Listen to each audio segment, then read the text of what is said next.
What's up, guys, and welcome back for another EVE Online solo mining episode 98. Out in the Mackinaw today.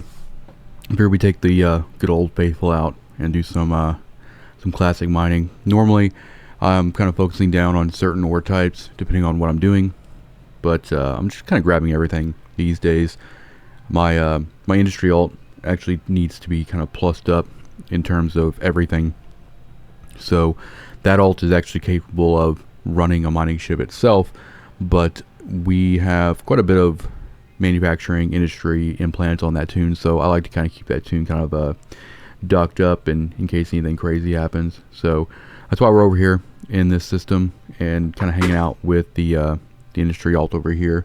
And all the mining we're doing here in this system is going to be kind of just given to that tune to kind of do the next next iteration of manufacturing. I've been doing a lot of manufacturing lately, but it's time consuming, right? It just takes a long time to get those jobs done, but also just like deciding and figuring out, you know, what the best thing to make is. So with that being said, we're just kind of doing Veldspar Scordite. I mean, somebody's got to mine the Scordite, right? That's what this system has, essentially, just a bunch of Veldspar and Scordite. Now, this Mackinaw is not my original. This is one that the industry alt had, so it's fit the same way as the other one I have in the other system, but it's not max yield. I haven't ran max yield in a while. This one has just one mining laser upgrade in the low. It's about 77,000 EHP, but I'm also not running implants on this mining tune either, just to kind of help keep things kind of cheap. But so no MX1005, no observatory bonus that we normally have. So what normally is about a 20-minute fill up is usually it's like 24, 25 minutes. So without the implant, without the observatory bonus, without the other two mining upgrades, it's, you know, still, you know, less than 30 minutes to kind of fill this guy up. So, and also I'm not really too concerned about compression when I'm doing this, because I just kind of hand this stuff off to that industry tune and it just kind of reprocesses that and uses it right there. So not a lot of travel that's kind of needed. But we're going to talk today about alts, kind of scaling your operation. I've seen some comments about like when and how, and you know, what's the best way to kind of plus up your mining fleet. Now, scaling your mining fleet is not necessarily complicated, but there is kind of a way to make it a little bit less traumatic. I wouldn't recommend doing like more than probably one alt at a time, mainly because you want to give that alt some focus. You want to make sure that it has the skills it needs and everything's being lined up. And if you're new to solo fleet mining, it is kind of an operation. Generally, in those accounts, it's kind of something you do have to practice and get good at. It can give a lot of people a lot of anxiety when they have a lot of characters that they're needing to kind of manage.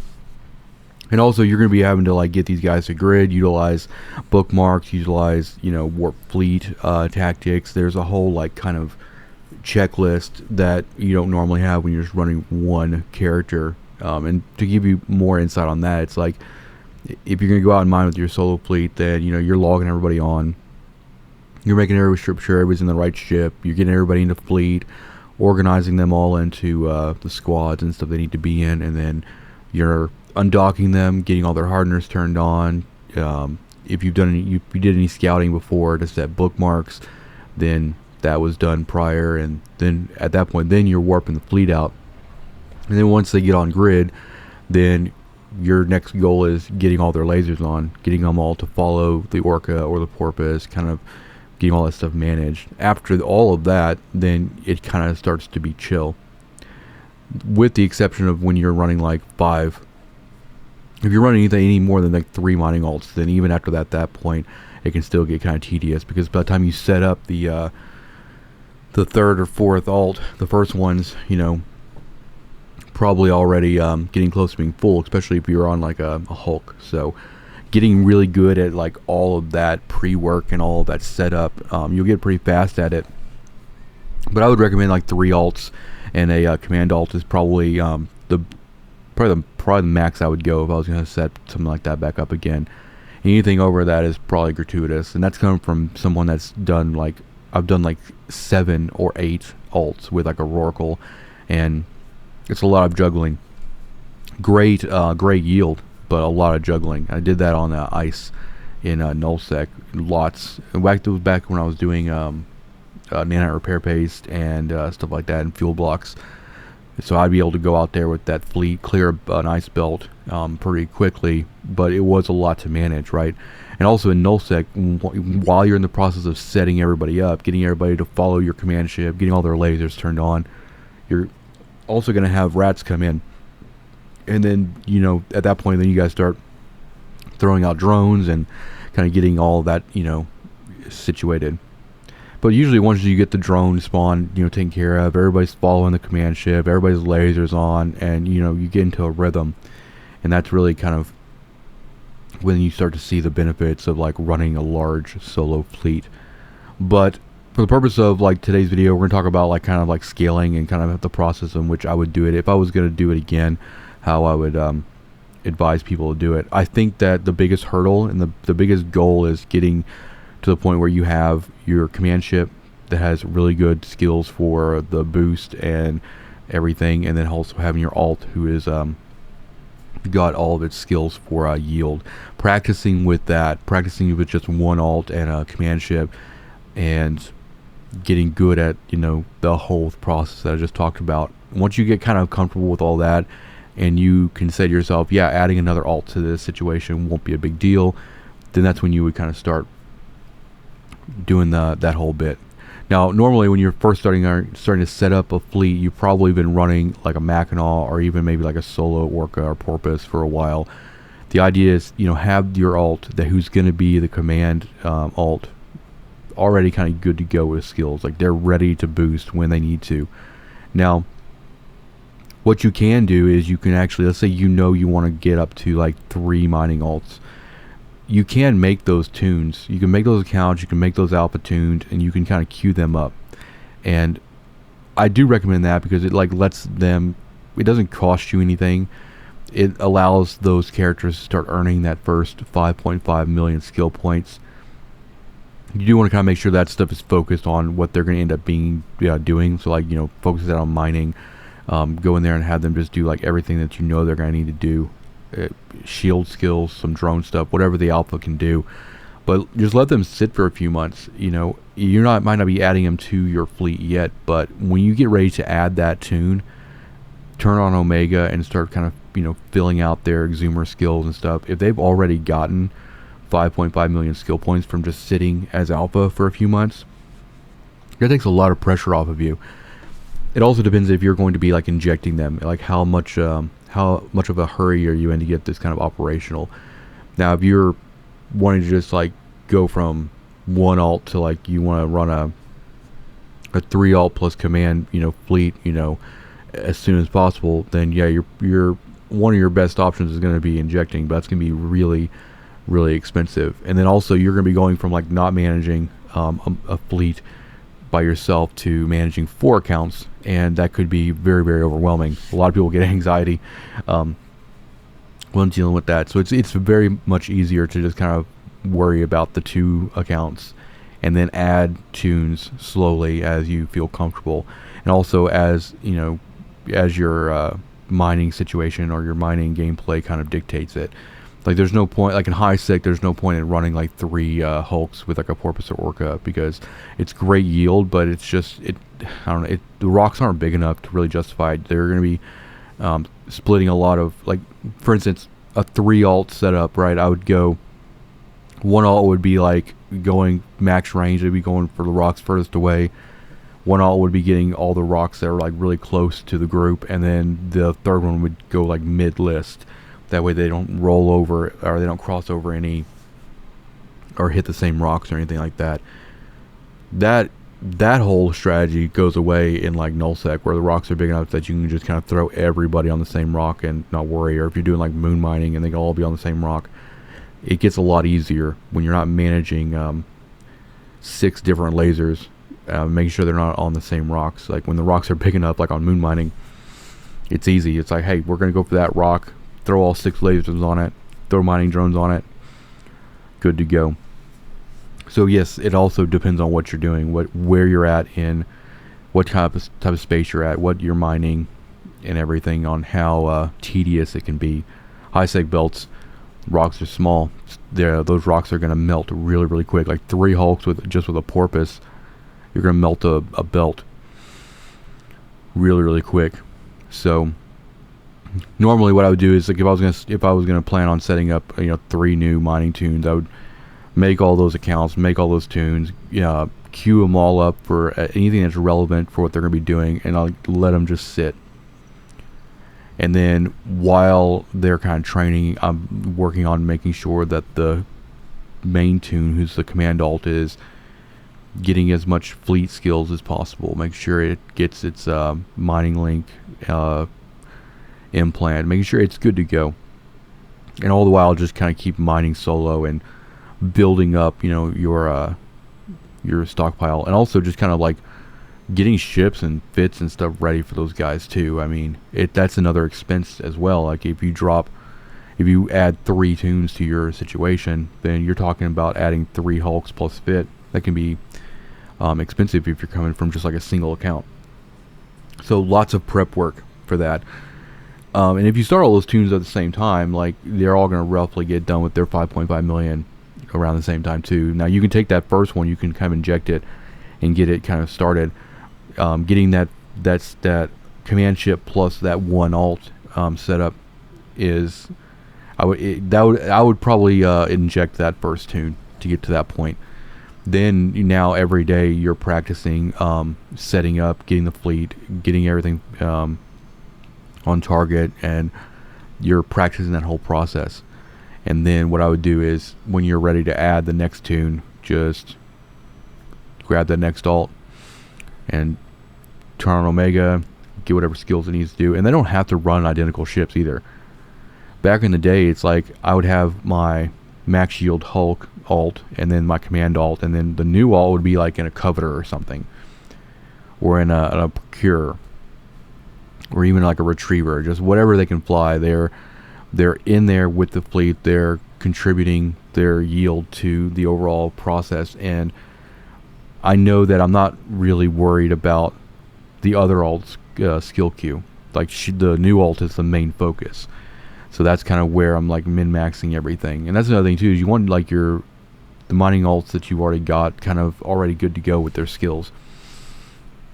Normally that's a good indicator too. It's like when the skill queue for my alt is essentially just utility stuff, or maybe she's just training stuff to eventually farm skill points or whatever. When there's no yield or tank or drone skills needed to make her better, then that's probably the time it is to kind of add another alt, because I can just queue up the old alt, can just queue up a bunch of skills and let it ride. The new alt can then worry about can be like 100% of my focus. So I'll probably do a video here pretty soon, like an episode pretty soon. I'll probably take the porpoise out with the Mackinaw, and we'll talk a little bit more about kind of the process of everything. It's when you go from like this, like just mining in a single Mackinaw, it's like you undock, you go out to grid, you mine rocks, you fill up, you're done. Whereas if we add a porpoise to this, we can be out on the belt until it's gone, essentially. Getting to that point, like I said earlier in the video, is a process, right? Making sure we've got heavy water for the compression, making sure that everybody's in fleet, everybody's in the right squad, undocking everybody, and if you're in nullsec, pre-aligning to the destination, pre-aligning all the alts to the destination, so that when the command ship warps fleet, they all go at the same time. Because you do kind of want your fleet to kind of land at the same time and not like stagger. And the reason I say that is because in nullsec, if somebody comes on grid while you're in warp, you do kind of want everybody to land at the same time, so that you can take them all off at the same time. If they're all coming in a few seconds after each other, probably one of them is going to get caught. So pre-aligning is and that really all that is just you undock them, you turn on all their hardeners, you If you know you're going to the enormous anomaly, go ahead and align to the enormous on all of them, and then give it a few seconds, and then warp fleet with the command alt, and then getting to grid. If you've watched any of my other like fleet mining videos, you've kind of seen the process. Once you get to grid, it's about getting all of the alts kind of following the command ship, getting them all to have the fleet hangar open. If you're doing that method, you don't really have to do the fleet hangar thing anymore since compression is a thing. I still like to carry all of the ore on the command ship, because even when you're compressing everything in hulks, they fill up pretty quick. Mackinaw is not so much, but it's also, you will have some downtime that you can add an extra step in the process of just putting everything into the Orca. Porpoise is probably not. Porpoise is annoying because it has such a small fleet hangar that it's almost more of a hassle to like move things to the Porpoise through the fleet hangar. So I think that like if you're running Porpoise plus Mackinaw, you just leave all that stuff and just compress it on the Macs themselves, which makes it easy as well too. But also in Highsec, you don't really have to worry about battleship rats or like anything crazy like that. So, but just I guess the main point in scaling any mining fleet is just taking your time. Don't overextend yourself. Like adding 3 tunes overnight and then trying to juggle them all while you're kind of getting used to the whole process it can be crazy. It can be crazy as well. I mean, and if you like kind of like slowly build your way up to like 3 alts in a command ship, by the time you get to that 3rd alt, it's business as usual. You're used to it. Now I use Eve Client Switcher. It's a third-party app that just allows you to hit a button to swap between full screen Eve clients. I don't use Evo Preview because the preview window is like really low FPS when you're off, and I like to see kind of like a decent FPS for what's going on. If I'm gonna have a preview up, I want to see kind of what's going on those screens. I just run all of my alts full screen, max resolution, and I'm constantly just kind of cycling through them and checking everything. All their UIs are matched, are pixel perfect matched, and that's an efficiency thing too, right? If every alt has identical UI setups, then there's no guesswork on where their inventory window is or where their fleet window is. It's just every alt is the same. It can get a little confusing when you need to like do a certain thing on a certain alt if every one of them's UI looks the same, but you can also just kind of like make some changes, like maybe their hardener placement indicates what alt they are, and that's kind of an indicator. But you definitely kind of want all their other stuff in roughly the same spot, because for instance, if you're doing the whole tactic of mining and then you're going to compress and then drag into a fleet hangar, your cursor is going to be on one aspect of the window, right? And you make that first drag and then you switch your clients, and then your mouse is still in the same spot. So if all the UIs are matched, then it's very quick. You don't have to move too much. That's probably just a little bit more min-maxing. But that's coming from someone who was running like 8 hulks with a Rorqual, right? Where every second mattered, because by the time I emptied out and made sure the blazers were on for the last alt, the first alt had already done like 2 cycles of ice and is full, right? So there's no real time to waste. Like in that situation, there is no downtime. Period. Like when you're doing ice on with Rorqual boost, with faction modules and max yield, there is no downtime. By the time you get to that 8th alt clearing, the first one's probably like almost like probably a few seconds from getting lasers turned off because its ore hold is full. In situations like that, you don't really want to like compress in ship, because it's one extra step. It's a hell of a lot easier to go to that alt, just drag all that stuff into the Orca or the Rorqual fleet hangar and worry about it later, because it just takes too, like the hulks will just go so quick with ice, especially when you have like all those boosts and everything going, that it's just selecting that ice, compressing it, then dragging it over. It takes too long. But I wouldn't recommend going 8 I wouldn't actually recommend going beyond 3 alts, to be honest, because it can get crazy. But I basically did 8 alts just because I was a primary source of fuel block manufacturing for the Alliance.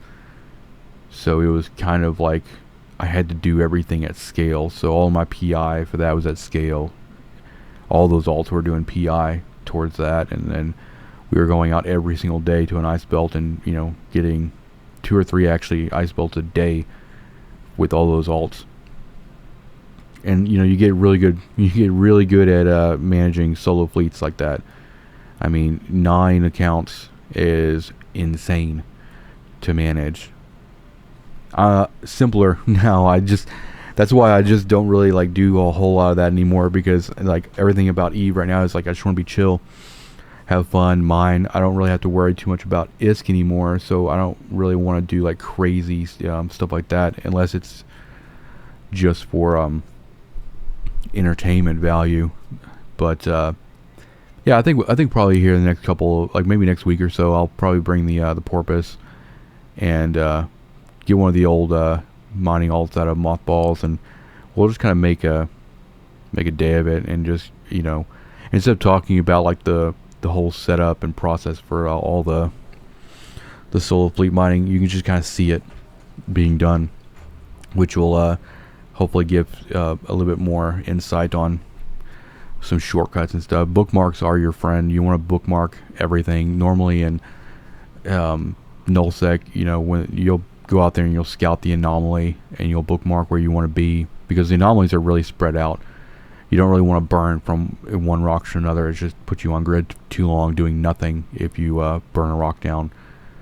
So if I'm like going to go after the enormous anomaly or something, then I'll get out there with a scout. I'll kind of do 2 or 3 bookmarks, and then utilizing a pause as well will help you immensely. That's if anybody comes on in the system or whatever, you can just take the whole fleet to pause, and that's important too, because your command ship is going to not be able to dock after it fires off a boost for a few minutes, right? So in a situation like that, if I boost everybody and then someone comes on grid and I'll take the whole group to the Tatara, everybody will be able to dock when we get there except for the command ship, because I'll be waiting on a weapons timer. The POS is utilized in this situation so that we can take the entire fleet to the POS and let the weapons timer expire, and, you know, at that point either the weapons timer expires and we can take the fleet and dock them through a rear tether bookmark, or the neutral or whatever has already kind of been in and out of the system, and, you know, everything's clear. But with all that being said, hopefully I answered some questions. Like, yeah, just go slowly, just scale slowly. There's no rush. It's like I said, it's, you know, solo fleet mining is just something that, you know, has to be practiced, and you get really good at it, and everybody does it their own certain way. But just don't overstimulate yourself. You know, don't add too much onto your plate than you need to. That's why it's just better to do 1 alt at a time. But that's going to be it for this episode. Thank you guys for watching. Hit the like button, hit the subscribe button, and I'll see you guys in the next one.